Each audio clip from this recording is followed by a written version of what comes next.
Love next door Korean drama के episode number 12 में दिखाया जाता है सियोंग को मिस्टर यून के साथ बेडरूम शेयर कर रहे होते हैं क्योंकि सियोंग के रूम में सियोक्रो सो रही होती है। सियोंग को नींद नहीं आ रही होती मिस्टर यून के खराटों की आवाज़ की वजह से, तो वो सियोक्रो को मैसेज करता है क्या वो जागी हुई है। तो सियोक्रो का मैसेज आता है कि 10 मिनट के अंदर अंदर लोन में आ जाए। सियोंग को तेज़ी के साथ चेंज करता है और लोन में आ जाता है जहाँ पर सियोक्रो बैठी हुई होती है। सियोक्रो सियोंग से पूछती है उसका कल यहाँ का क्या प्लान है। तो सियोंग को बताता है वैसे तो उसका प्रोजेक्ट का काम खत्म हो चुका है, लेकिन अगर सियोक्रो चाहे तो वो लोग मजीद यहाँ पर रुक सकते हैं।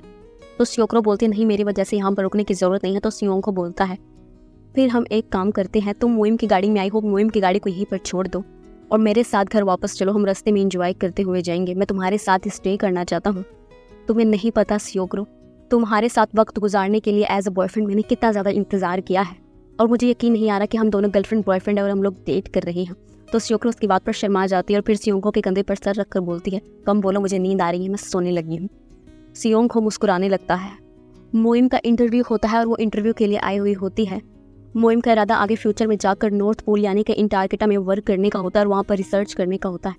मोइम का इंटरव्यू उसकी तवक्को के मुताबिक काफ़ी ज़्यादा अच्छा होता है। कोंग जुन हाइसू के ऑफिस आए हुए होते हैं और उसके कॉलीग से बात करते हैं जिनके साथ हाइसू की काफ़ी ज़्यादा अच्छी बनती है। कोंग जुन बोलने लगते हैं आप मेरी बीवी हाइसू को तो जानते हैं, उसके बारे में मुझे बताने के लिए शुक्रिया, लेकिन मैं आपकी मालूमात में इजाफा करना चाहता हूँ, वो ये कि वो मेरी बीवी है और मुझे वो बहुत ज़्यादा पसंद है। क्या आपको नहीं लगता आप मेरी बीवी के साथ ज़रूरत से ज़्यादा अटैच होते हैं? तो वो शख्स बोलने लगता है आपको देखकर और सोच समझकर बोलना चाहिए, वो मेरी जस्ट फ्रेंड है। कोंग जुन उससे लड़ने लगता है। उसी वक्त वहाँ पर हाइसू आ जाती है और अपने बॉस को हाई डार्लिंग बोलती है। तो कोंग जुन को बहुत ज़्यादा गुस्सा आता है, बोलने लगते हैं मुझे बताओ ये किस तरह की फ्रेंडशिप है? अभी तुम लोग बोल रहे थे कि तुम लोग आपस में दोस्त हो, तो ये तुम्हें डार्लिंग क्यों बोल रही है? और मेरी बीवी के बारे में गलत इंटेंशन से मत पालना। हाइसू को अपने हस्बैंड को रोकने की कोशिश करती है, लेकिन कोंग जुन उसके नहीं सुनते। उसी वक्त कंपनी का प्रेसिडेंट बोलता है मैं आपकी मालूमात में इजाफा करना चाहता हूँ और वो ये कि मुझे आपकी वाइफ में कोई भी इंटरेस्ट नहीं है, हम लोग जस्ट फ्रेंड हैं। और दूसरा, मुझे औरतों में दिलचस्पी ही नहीं है, मैं गे हूँ। कोंग जुन उसकी बात सुनकर शॉक्ड में रह जाते हैं।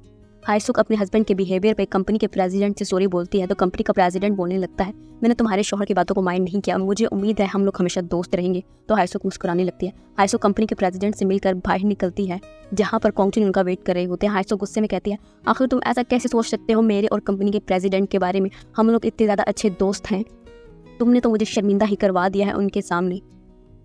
तो कोंग जुन बोलने लगता है मैंने आपको शर्मिंदा करवाने के लिए ये सब कुछ नहीं किया, बस आपको लेकर मैं कुछ प्रोटेक्टिव सा हो गया था।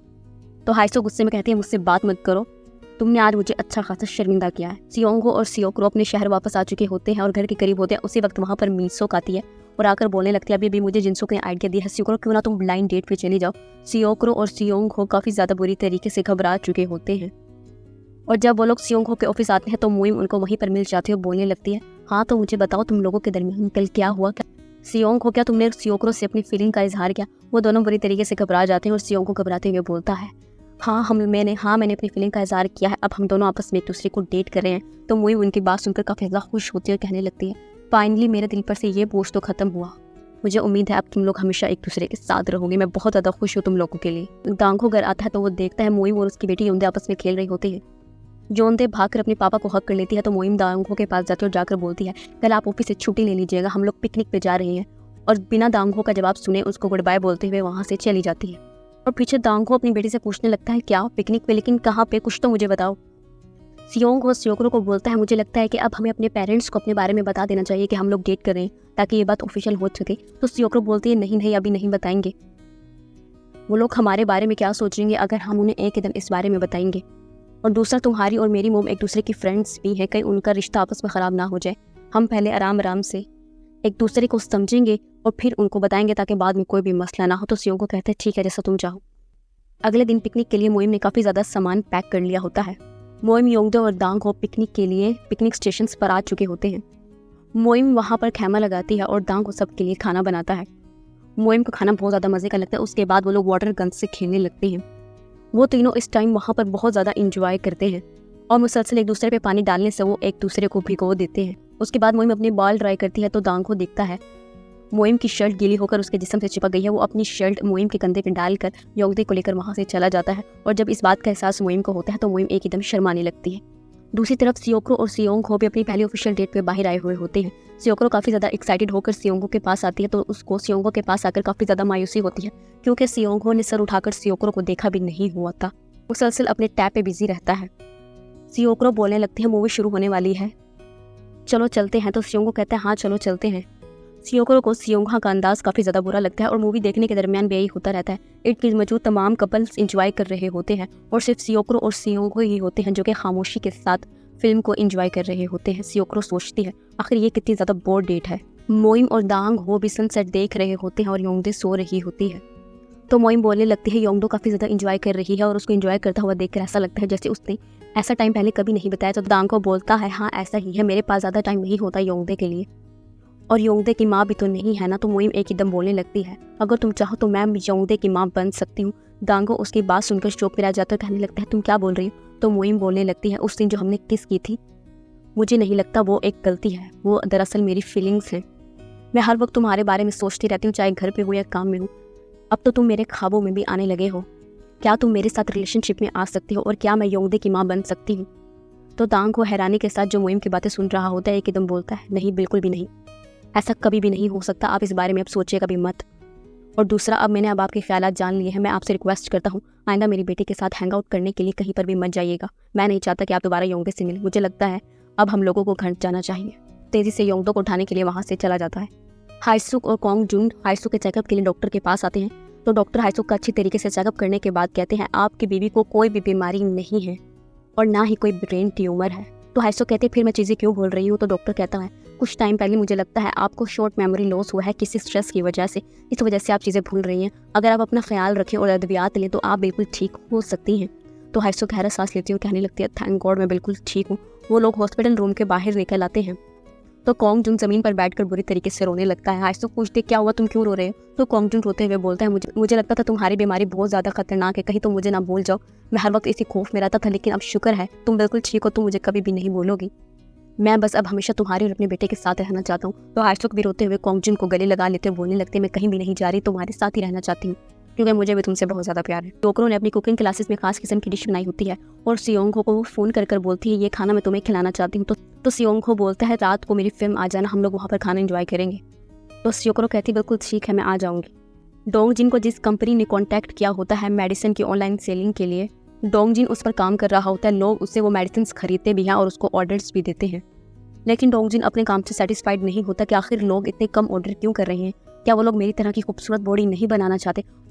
रात के वक्त सियोक्रो काफ़ी ज़्यादा खुशी में सियोंगो की फिल्म जाती है, लेकिन आगे का मंजर देखकर वो हैरान रह जाते हैं क्योंकि कंपनी के तमाम एम्प्लॉय और तई ही भी वहाँ पर मौजूद होती है। और सियोक्रो का मूड काफ़ी ज़्यादा ऑफ हो चुका होता है क्योंकि वो कंपनी में सिर्फ और सिर्फ सियोंगो और खुद को ही तस्वुर कर वहाँ पे आई थी। तई ही के जाने के बाद सियोक्रो सियोंगो को बोलती है मुझे लगा था कि तुम और मैं सिर्फ यहाँ पर होंगे, लेकिन यहाँ तो बहुत सारे लोग थे। तो सियोंगो बोलता है मैं यहाँ पर काम करता हूँ, इसलिए लोगों का यहाँ पर होना कोई हैरानी की बात नहीं है। तो सियोक्रो पूछते क्या तुमने तई ही को बताया कि हम लोग डेट कर रहे हैं। तो सियोंगो बोलता है तुम नहीं तो मुझे मना किया था कि मैं किसी को बिना बताऊं। तो सियोक्रो बोलती है लेकिन तई ही को तो बताना चाहिए था ना, वो तुम्हारी एक्स गर्लफ्रेंड है। तो सियोंगो कहते तुम्हें नहीं लगता तुम मुझसे बहुत ज़्यादा रूड होकर बात कर रही हो। सियोक्रो गुस्से में एक नज़र सियोंगो को देखती है और फिर उठकर वहाँ से चली जाती है। हाईसुक, कोंगजुन, मीसुक और जिनसुक ने पिकनिक का प्लान बनाया हुआ होता है और वो घर से अच्छी खासी तैयारी कर पिकनिक के लिए निकल जाते हैं और डोंगजिन भी अपना सामान पैक करके अपने फ्रेंड्स के साथ हैंग आउट करने के लिए चला जाता है। सियोक्रो घर में अकेली रह जाती है।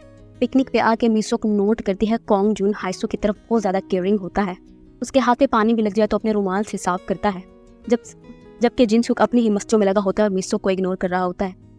मीसुक एक जगह अपने हस्बैंड को पिक्चर लेने के लिए बोलती है तो वो 2-3 तस्वीरें लेकर मोबाइल मीसुक को दे देता है और दूसरी तरफ कोंगजुन डिजिटल कैमरे को सेट करता है और हाईसुक की ज़मीन पर लेट कर बहुत ज़्यादा खूबसूरत पिक्चर्स क्लिक करता है और मीसुक का शौक के मारे बुरा हाल हो जाता है कि मेरी आंखें क्या देख रही हैं, ये दोनों इतने क्लोज कब से आ गए। और फिर अपने हस्बैंड को बोलने लगती है देखो देखो तस्वीरें ऐसे ली जाती है, तुमने क्या किया है 2 तस्वीरें लेकर मेरे मुंह पर मार दी। मतलब ये कि सियोंगहो के पेरेंट्स के दरमियान अच्छी खासी अंडरस्टैंडिंग डेवलप हो रही होती है। तई का काम सियोंगहो के साथ खत्म हो चुका होता है तो वो जाते वक्त सियोंगहो को एक गिफ्ट बॉक्स देकर जाती है। सियोंगहो उस गिफ्ट बॉक्स को खोलता है तो उसके अंदर उसे बहुत खूबसूरत से 2 जार नजर आते हैं और नोट पे लिखा होता है ये 2 जार्स तुम्हारे और सियोक्रो के लिए है। मेरी ख्वाहिश है जब तुम दोनों मियाँ बीवी बनो तो तुम दोनों इस जार को यूज़ करो, मेरी तमन्नाएं तुम्हारे साथ है, तुम लोग हमेशा खुश रहो। दूसरी तरफ सियोक्रो घर में बहुत बोर हो रही होती है तो वो बाहर वॉक पे निकल आती है और वॉक करते करते वो सियोंगहो को देखती है जो कि बिल्ली के घर के बाहर बैठा होता है, उसको खाना दे रहा होता है। सियोक्रो वहीं पर बैठ जाती है और सियोंगहो से पूछने लगती है ये तुम क्या कर रहे हो। तो सियोंगहो बोलता है तुम्हें याद है कुछ साल पहले तुम मेरे पास एक जख्मी बिल्ली को लेकर आई थी और तुमने रिक्वेस्ट की थी कि मैं उसका घर बनाऊं उसके रहने के लिए। तब मैंने बिल्ली के एक घर को डिज़ाइन किया था और अपने हाथों से लकड़ी का एक घर बनाया था बिल्ली का। देखो वो घर आज भी यहीं पर है, यही वाला। इसको मैं वक्तन को वक्तन काम करता रहता हूँ, अगर ये ख़राब हो जाए तो मैं इसको ठीक कर देता हूँ। बिल्ली के इस घर को बनाने के बाद मेरे दिमाग में आइडिया आया क्यों ना मैं एक आर्किटेक्चर बनूँ। तो सियोक्रो बोलने लगती है अच्छा तो तुम्हारी पहली क्लाइंट एक कैट थी। तो सियोंग को बोलने लगता है नहीं, मेरी पहली क्लाइंट तुम थे, क्योंकि बिल्ली का घर बनाने के लिए रिक्वेस्ट तुमने की थी। सियोक्रो उसकी बात सुनकर हंसने लगती है और सियोंगो से पूछती है क्या तुम्हें भूख लगी है। सियोंगो बोलता है हाँ लगी है। तो सियोक्रो बोलती है चलो मेरे घर चलते हैं, मॉम ने बहुत ज़्यादा अच्छा खाना बनाया। वो लोग घर आ चुके होते हैं और खाना खा रहे होते हैं। सियोक्रो सियोंगो को बोलती है मैंने तुम्हारी फिल्म में तुमसे बहुत ज़्यादा हार्शली बात की, मुझे तुमसे ऐसे बात नहीं करनी चाहिए थी। तो सियोंगो बोलने लगता है अब हम डिसाइड कर लेते हैं कि हम एक दूसरे से इतनी ज़्यादा हार्शली बात नहीं करेंगे, क्योंकि जिस तरीके से तुम मुझसे बात करके गई और हमारी लड़ाई हो गई, मेरा सारा ध्यान तुम पर ही लगा रहा, मेरा काम में ज़रा सा भी दिल नहीं लगा। तो सियोक्रो मुस्कुराने लगती है, कहने लगती है ठीक है, अब आइंदा के बाद हम लोग बिल्कुल भी लड़ाई नहीं करेंगे और एक दूसरे को समझने की कोशिश करेंगे। मैंने तुम्हारे लिए बहुत ज़्यादा कॉमिक बुक्स खरीदी हैं, चलो मेरे रूम में सारी बुक्स वहीं पर रखी हुई हैं। सियोक्रो सियोंगो को लेकर अपने रूम में आ जाती है और बोलने लगती है देखो ये वाली कॉमिक्स बुक्स मैंने तुम्हारे लिए खरीदी है। तो याद है ना एक दफ़ा तुम लाइब्रेरी में आए थे और तुमने बोला था तुम्हें कॉमिक बुक पसंद है, तो ये सब कुछ मैंने तुम्हारे लिए खरीदा है। तो सियोंगो एक नज़र सियोक्रो को देखता है और फिर चेयर पर बैठ जाता है और बोलने लगता है दरअसल उस दिन मैं वहाँ पर कॉमिक्स बुक को रीड करने ही नहीं आया था, बल्कि तुम्हें देखने के लिए आया था। जब जब भी तुम मेरे इर्द गिर्द होती हो मुझे समझ नहीं आता कि मैं किस तरीके से रिएक्ट करूँ। तुम मेरी 30 साल ख्वाहिश हो सियोक्रो, जब मैं तुम्हें अपने इर्द गिर्द महसूस करता हूँ तो मैं भूल जाता हूँ मुझे क्या कहना है, मेरा दिमाग बिल्कुल ब्लैंक हो जाता है और मैं कुछ भी बोल देता हूँ, कुछ भी कर जाता हूँ।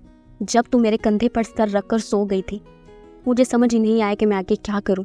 मैं उस वक्त बहुत बुरी तरीके से नर्वस हो रहा था और जब हम लोग पहली दफ़ा अपनी ऑफिशियल डेट पर गए थे तो मैंने तुम्हें पहले ही आते हुए देख लिया था और तुम मुझे इतनी ज़्यादा खूबसूरत लग रही थी कि मैं बहुत बुरी तरीके से नर्वस हो गया था और समझ ही नहीं आया कि तुम्हारी तारीफ़ करूँ या कुछ बोलो।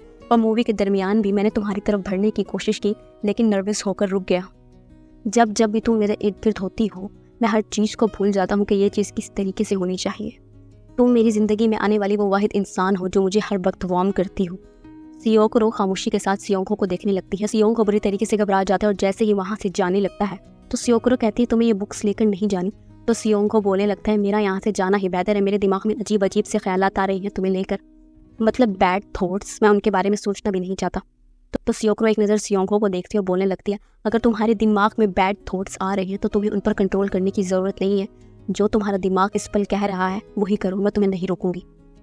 सियोंगो एक नज़र सियोक्रो को देखता है और अगले ही पल आगे बढ़कर सियोक्रो को किस कर लेता है। किस करते करते वो दोनों बेड पर आ जाते हैं और सियोक्रो लाइट ऑफ कर देती है।